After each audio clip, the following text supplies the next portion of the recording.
Hello students, ये बल्ला classes का यूट्यूब चैनल है और मैं हूँ मैथ्स इंस्ट्रक्टर संजय वर्मा। हमने पिछले वीडियो में मल्टीप्लिकेशन के कॉन्सेप्ट और रिलेटेड प्रॉपर्टीज़ पढ़ा था।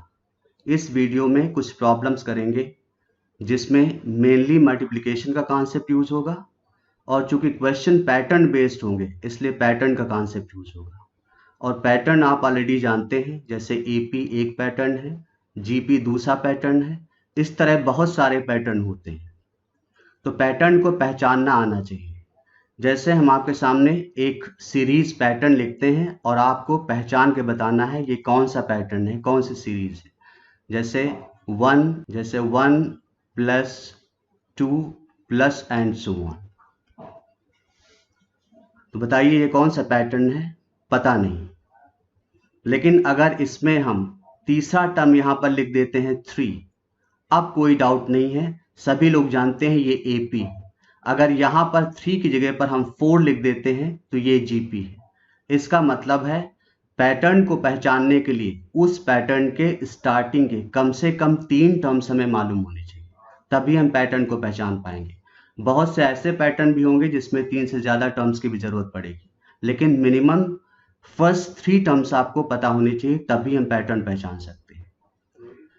तो इसमें जो प्रॉब्लम्स मैट्रिक्स में करेंगे जिसमें पैटर्न यूज होगा वो प्रॉब्लम्स किस टाइप की होंगी। जैसे कोई मैट्रिक्स ए है, ये आपको दी हुई है और आपसे कहा जाए कि ए की पावर 50 मैट्रिक्स मालूम करो। ए की पावर 50 मालूम करने का मतलब है ए को 50 टाइम्स मल्टीप्लाई करना है, इस टाइप से। तो अगर आप इस तरह इस प्रॉब्लम को करते हैं, पहले ए को इस ए से मल्टीप्लाई करके ए स्क्वायर निकालते हैं, जब ए स्क्वायर आ जाता है तो इसको ए से मल्टीप्लाई करके ए क्यूब निकालते हैं, जब ए क्यूब आ जाता है तो इसको मल्टीप्लाई करके ए की पावर 4 निकालते हैं। अगर इस क्वेश्चन को इस तरह करेंगे तब तो क्वेश्चन हो चुका। इसका मतलब है कोई और मेथड होगा जिससे ये क्वेश्चन किया जाना है, और वो कौन सा मेथड है? Pattern based.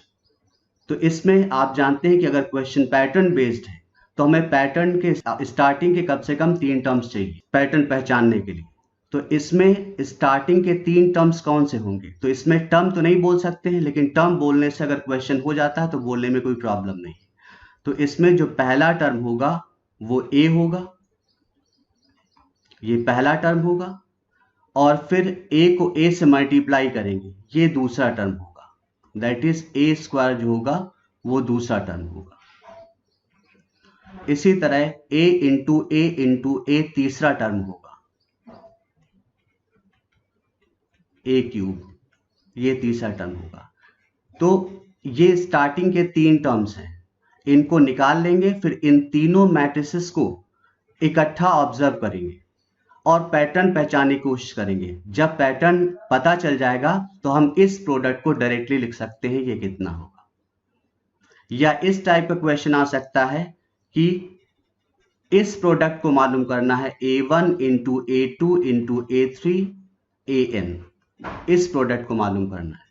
तो इसमें कई सारी मैट्रिसेस मल्टीप्लाई करनी है और सारी मैट्रिसेस डिफरेंट हैं, जबकि इससे पहले वाले केस में कई सारी मैट्रिसेस मल्टीप्लाई करनी थी लेकिन सारी मैट्रिसेस सेम थी। तो जब बहुत सारी मैट्रिसेस मल्टीप्लाई करनी हो, वो चाहे सेम हो सारी मैट्रिक्स या सारी डिफरेंट हो, अगर बहुत सारी मैट्रिसेस को मल्टीप्लाई करना है तो वो पैटर्न बेस्ड क्वेश्चन है। और अगर पैटर्न बेस्ड क्वेश्चन है तो आप जानते हैं कि पैटर्न को पहचानना पड़ेगा, और पैटर्न पहचानने के लिए आप जानते हैं कि स्टार्टिंग के 3 टर्म्स कम से कम चाहिए। तो यहां पर 3 टर्म्स, इस वाले केस में 3 टर्म्स क्या होंगे? तो जो पहला टर्म होगा वो a1 होगा, ये पहला टर्म होगा।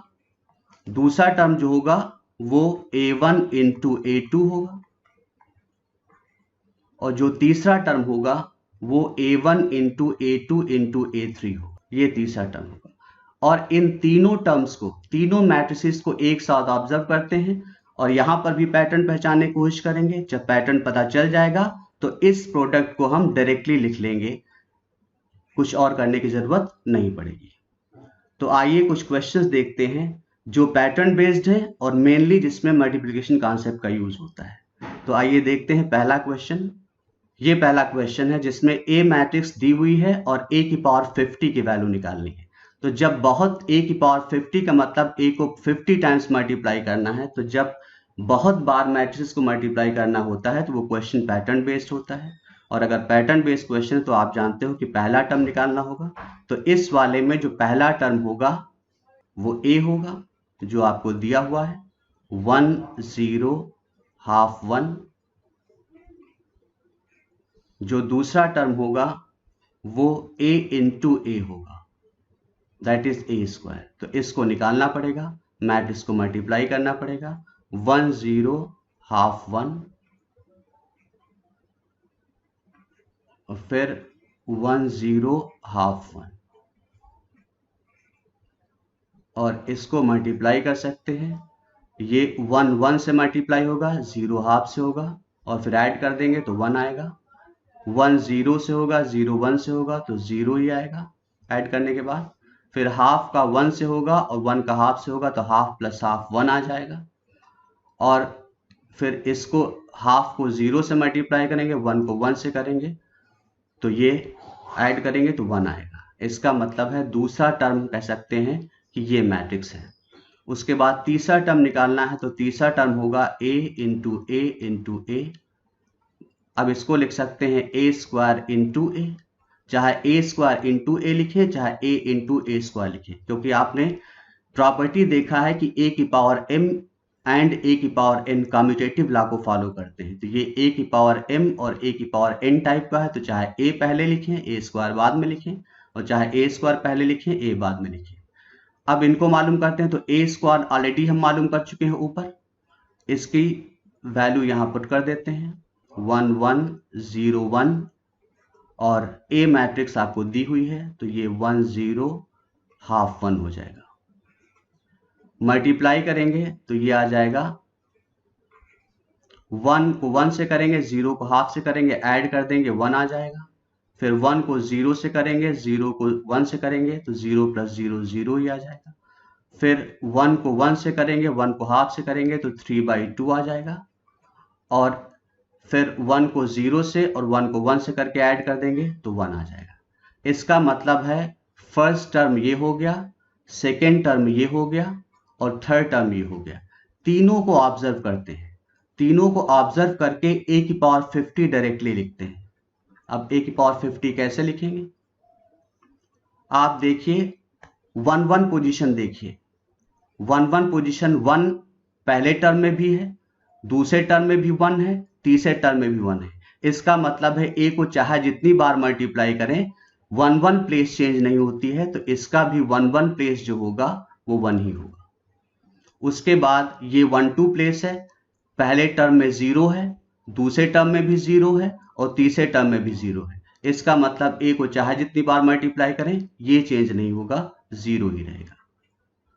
उसके बाद अगर हम 2 2 की बात करें तो इसमें 2 2 टर्म जो है वो 1 है, इसमें जो 2 2 एलिमेंट है वो भी 1 है और इसमें भी 2 2 एलिमेंट 1 ही है। इसका मतलब ए को चाहे जितनी बार मल्टीप्लाई करें 2 2 प्लेस चेंज नहीं होती है, तो ये 1 ही रहेगी। अब 1 2 1 प्लेस की बात करते हैं, तो यहां पर 2 1 प्लेस में, यहां पर 2 1 प्लेस में हाफ है, यहां पर 2 1 प्लेस में 1 है और यहां पर 3/2 है।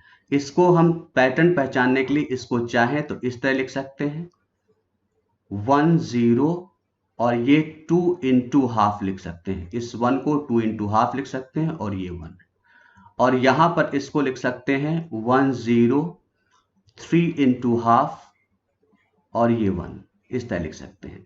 तो अगर हम 2 1 प्लेस की बात करें तो जब a की पावर 1 है तो यहां एक हाफ है, a की पावर 2 है तो यहां 2 हाफ है, और अगर a की पावर 3 है तो यहां पर 3 हाफ है। इसका मतलब है 2 2 प्लेस पर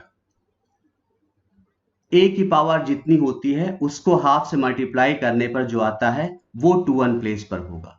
तो यहां पर a की पावर 50 लिखा हुआ है, इसका मतलब है 50 को हाफ से मल्टीप्लाई करेंगे तो यहां पर 50 इंटू हाफ आएगा और ये 25 हो जाएगा। तो हमारा रिजल्ट आ गया 1 0 25 1। ये आंसर हो गया। आइए एक और प्रॉब्लम देखते हैं इसी टाइप की, और ये जेई एडवांस की प्रॉब्लम है 2016 की। जेई एडवांस 2016 की प्रॉब्लम है। यहां पर एक मैट्रिक्स आपको P दी हुई है और एक मैट्रिक्स Q दी हुई है और ये रिलेशन दिया हुआ है। अब Q के एलिमेंट निकालना है। ये Q31 जो है वो Q का एक एलिमेंट है जो 31 प्लेस पर लाई करता है। ये Q का एलिमेंट है जो 32 प्लेस पर लाई करता है, और ये भी Q का एलिमेंट है जो 21 प्लेस पर लाई करता है। इसका मतलब है Q के एलिमेंट्स हम तभी फाइंड कर सकते हैं जब Q मैट्रिक्स पता हो। तो यहां से आप Q मैट्रिक्स निकाल सकते हो, यहां से इस रिलेशन से। Q हो जाएगा P की पावर 50 माइनस आई, और आई तो आप जानते हैं कि यूनिट मैट्रिक्स है। इसका मतलब है Q तभी फाइंड हो पाएगा ये जब हमें P की पावर 50 पता हो, और P को 50 टाइम्स अगर मल्टीप्लाई करना है तो इसका मतलब है इसकी वैल्यू पता करना एक पैटर्न बेस्ड मल्टीप्लिकेशन का क्वेश्चन है।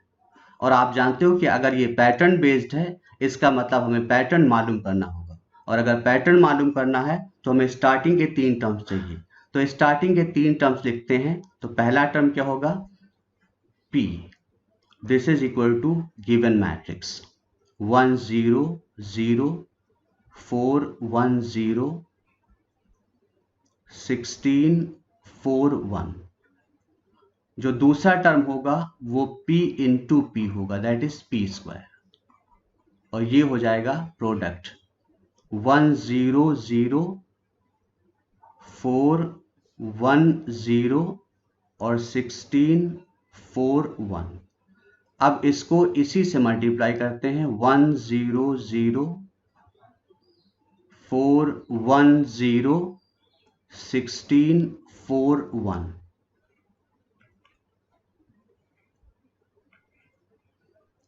अब इसको 1 को 1 से मल्टीप्लाई करते हैं, 0 को 0 से और 0 को 16 से, फिर सबको ऐड कर देते हैं तो ये 1 आ जाएगा।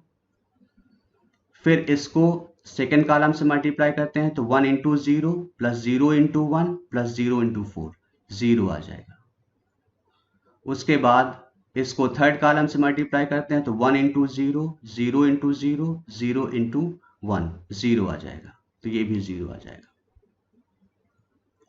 उसके बाद सेकेंड रो को फर्स्ट कॉलम से मल्टीप्लाई करते हैं तो 4 इंटू 1 1 इंटू 4 और 0 इंटू 16, मतलब 4 प्लस 4 प्लस 0 8 आ जाएगा। उसके बाद सेकेंड रो को सेकेंड कॉलम से मल्टीप्लाई करते हैं तो 4 इंटू 0 1 इंटू 1 और 0 इंटू 4 ऐड करते हैं तो 1 आ जाएगा। उसके बाद सेकेंड रो को थर्ड कॉलम से मल्टीप्लाई करते हैं तो 4 इंटू 0 1 इंटू 0 0 इंटू 1 0 ही आ जाएगा। तो ये सेकेंड रो आ गई। थर्ड रो निकालना है तो इसकी थर्ड रो और पहला कॉलम लेते हैं तो 16 इंटू 1 16 आएगा, और 4 इंटू 4 16 हो जाएगा, और 1 इंटू 16 16 हो जाएगा, तो 16 प्लस 16 प्लस 16 48 हो जाएगा। और उसके बाद थर्ड रो को सेकेंड कॉलम से मल्टीप्लाई करते हैं तो 16 इंटू 0 4 इंटू 1 1 इंटू 4 ऐड करेंगे तो 8 आ जाएगा। उसके बाद थर्ड रो को थर्ड कॉलम से मल्टीप्लाई करते हैं 16 इंटू 0 0 4 इंटू 0 0 हो जाएगा, और 1 इंटू 1 1 हो जाएगा, ऐड करेंगे तो 1 आ जाएगा। ये सेकेंड टर्म आ गया। अब थर्ड टर्म निकालना है पी क्यूब, और आप जानते हो कि ये पी स्क्वायर इंटू पी के इक्वल होगा। पी स्क्वायर ऑलरेडी आप निकाल चुके हो, उसकी वैल्यू यहां रख देते हैं 1 0 0 8 1 0 और 48 8 1। इसको P मैट्रिक्स से मल्टीप्लाई करते हैं तो P मैट्रिक्स लिख देते हैं।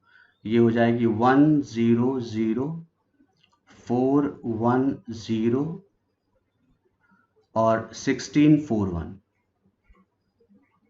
16 4 1 मल्टीप्लाई करते हैं। फर्स्ट रो को फर्स्ट कॉलम से करते हैं तो 1 आएगा।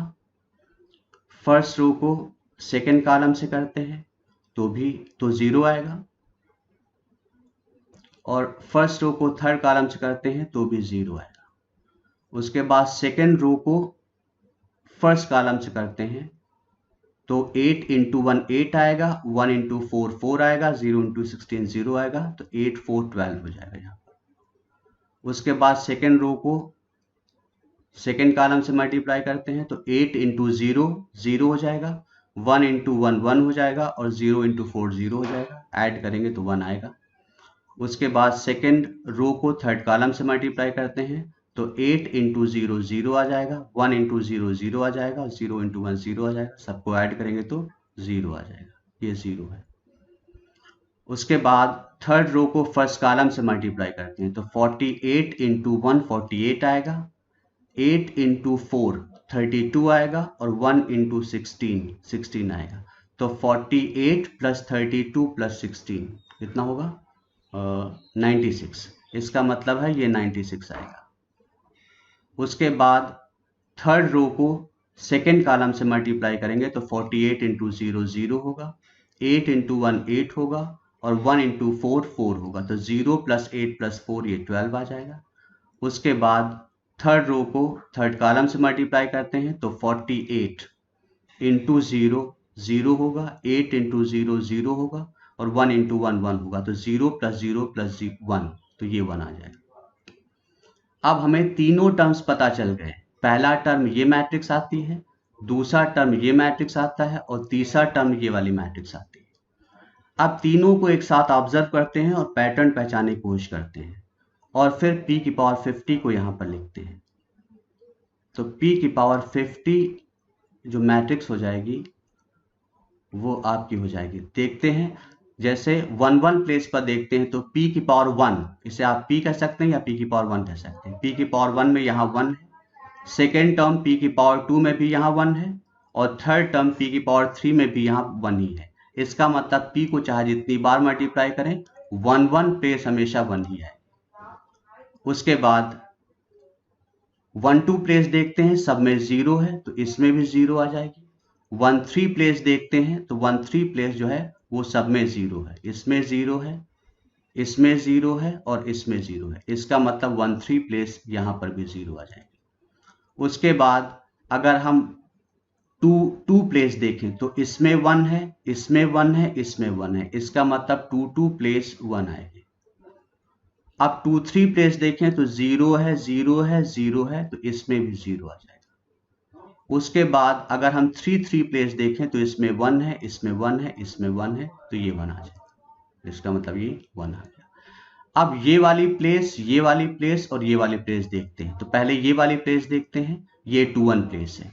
तो अगर p की पावर 1 है तो 4 है, p की पावर 2 है तो 8 है, p की पावर 3 है तो 12 है। इसका मतलब यहाँ पर p का मल्टीपल है, मतलब 4 का मल्टीपल है, सॉरी नॉट p, 4 का मल्टीपल है। इसका मतलब है कि अगर p की पावर 1 है तो 4 इंटू 1 यहाँ पर होगा, अगर p की पावर 2 है तो 4 इंटू 2 यहाँ पर होगा और अगर p की पावर 3 है तो 4 इंटू 3 यहाँ पर होगा। इसका मतलब अगर p की पावर 50 है तो यहाँ पर 4 इंटू 50 होगा, मतलब 200 होगा। और आप जानते हो कि जितना यहाँ है उतना यहाँ है इस मैट्रिक्स में भी, थर्ड टर्म में भी जितना यहाँ है उतना यहाँ है और फर्स्ट टर्म में भी जितना यहाँ है उतना यहाँ है। इसका मतलब है यहाँ पर भी 200 होगा। अब बची 3 1 प्लेस। तो 3 1 प्लेस देखते हैं। पहले मैट्रिक्स में 3 1 प्लेस पर 16 है, एक सीरीज बनाते हैं। दूसरे मैट्रिक्स में 3 1 प्लेस पर 48 है और तीसरे मैट्रिक्स में 6 1 प्लेस पर 96 है। इसका मतलब है ये सीरीज बनती है। तो इस सीरीज में अगर हमें p की पावर 50 निकालना है, p की पावर 1 निकालना है तो 3 1 प्लेस पर 16 होगा। अगर p की पावर 2 निकालना है तो 3 1 प्लेस पर 48 होगा। अगर p की पावर 3 निकालना है तो 3 1 प्लेस पर 96 होगा।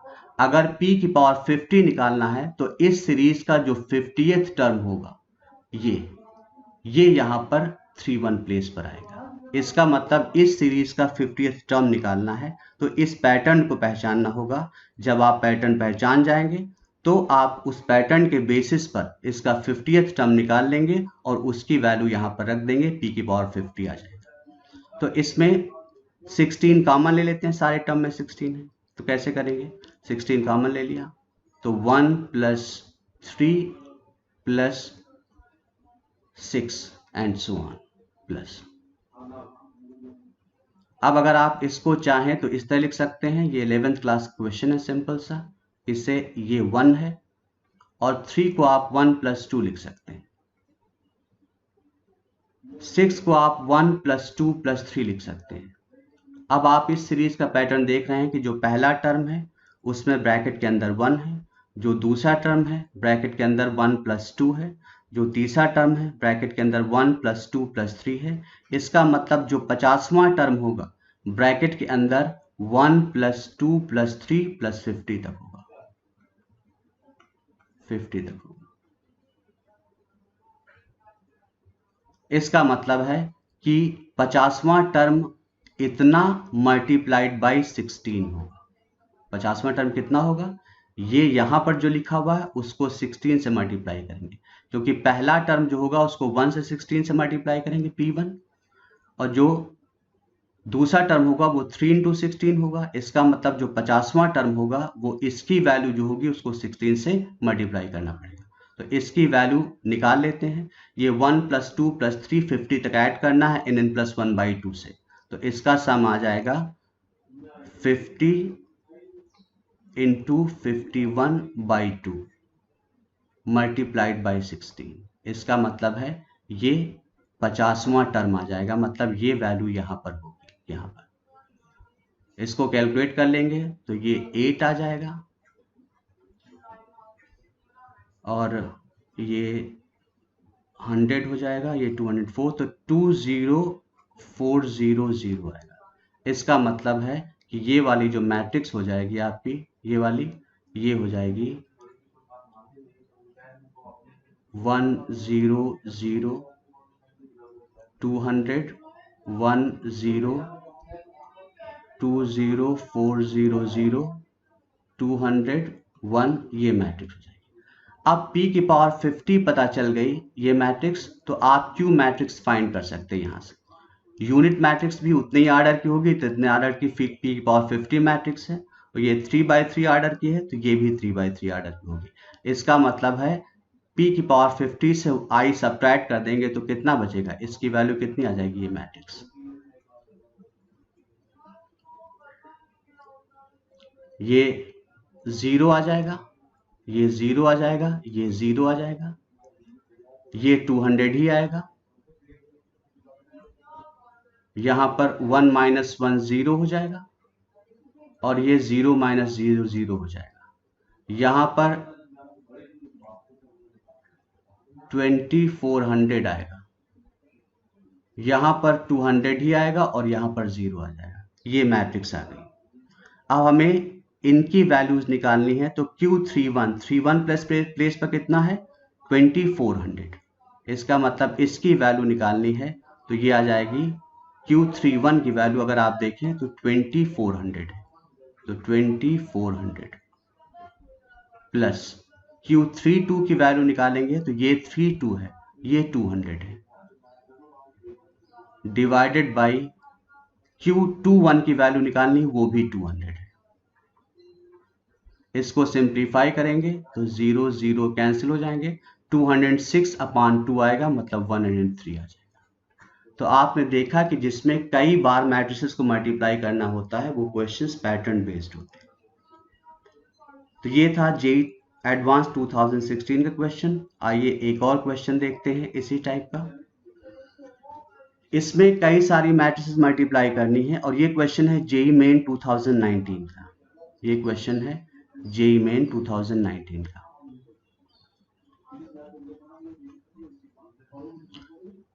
अब इसको करना है तो इसमें भी बहुत सारी मैट्रिसेस मल्टीप्लाई करना है, लेकिन इसमें सारी मैट्रिसेस डिफरेंट है। तो यहां पर पैटर्न जानने के लिए जो पहला टर्म होगा A1 मान लेते हैं, पहला टर्म है, वो पहली मैट्रिक्स के इक्वल हो जाएगा 1 1 0 1। जो दूसरा टर्म होगा वो पहली दो मैट्रिसेस का प्रोडक्ट होगा। इसका मतलब है दूसरा टर्म होगा A1 A2, this is equal to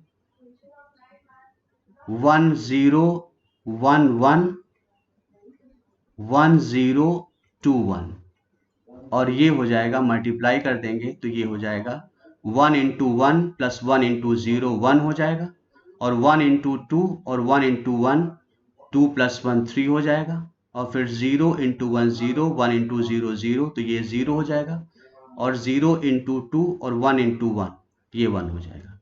तो ये A1 A2 सेकेंड टर्म आ गया। अब थर्ड टर्म निकालेंगे तो पहले 3 मैट्रिसेस का प्रोडक्ट होगा। तो A1 A2 ऑलरेडी हम फाइंड कर चुके हैं, तो 1 0 3 1 ये हो जाएगा।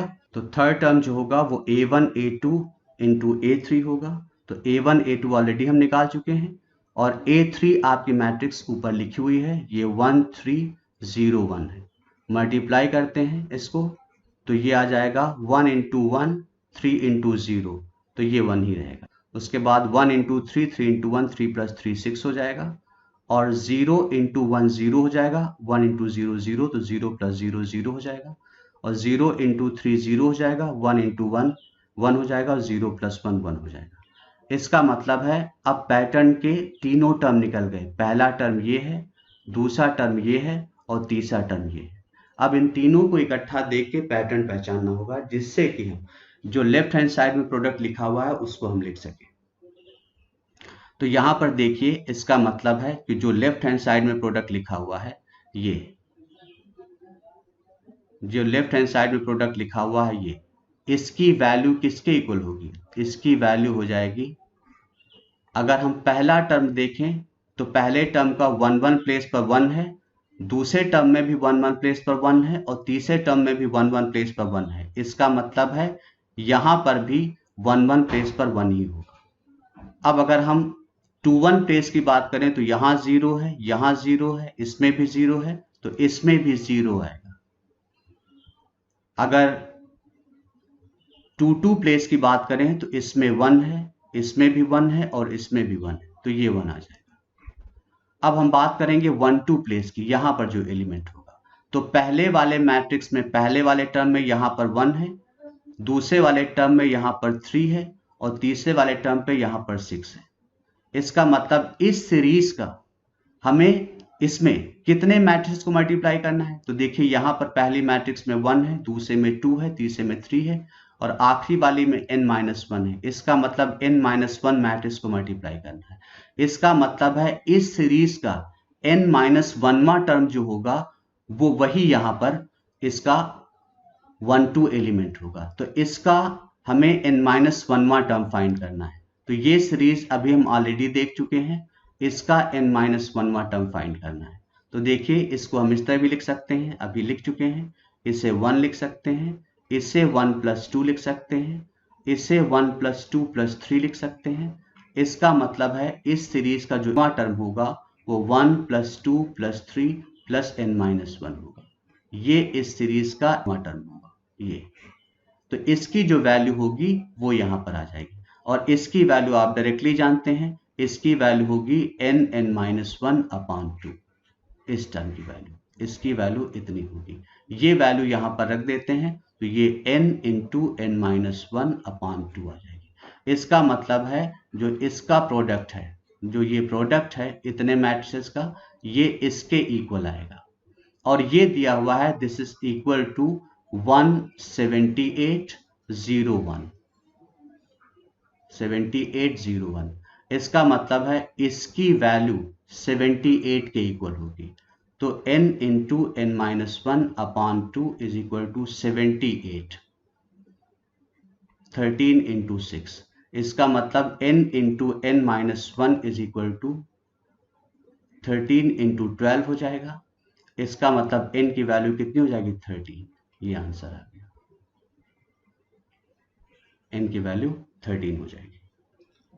तो ये हमने जो मल्टीप्लिकेशन का कॉन्सेप्ट पिछले वीडियो में देखा था, ये उस पे बेस क्वेश्चंस थे। अगले वीडियो में हम कुछ और क्वेश्चंस करेंगे जिसमें मल्टीप्लिकेशन का कॉन्सेप्ट यूज होगा, और जो प्रॉपर्टीज पढ़ी थी वो यूज होंगी। इस वीडियो में इतना ही रखते हैं। Thank you.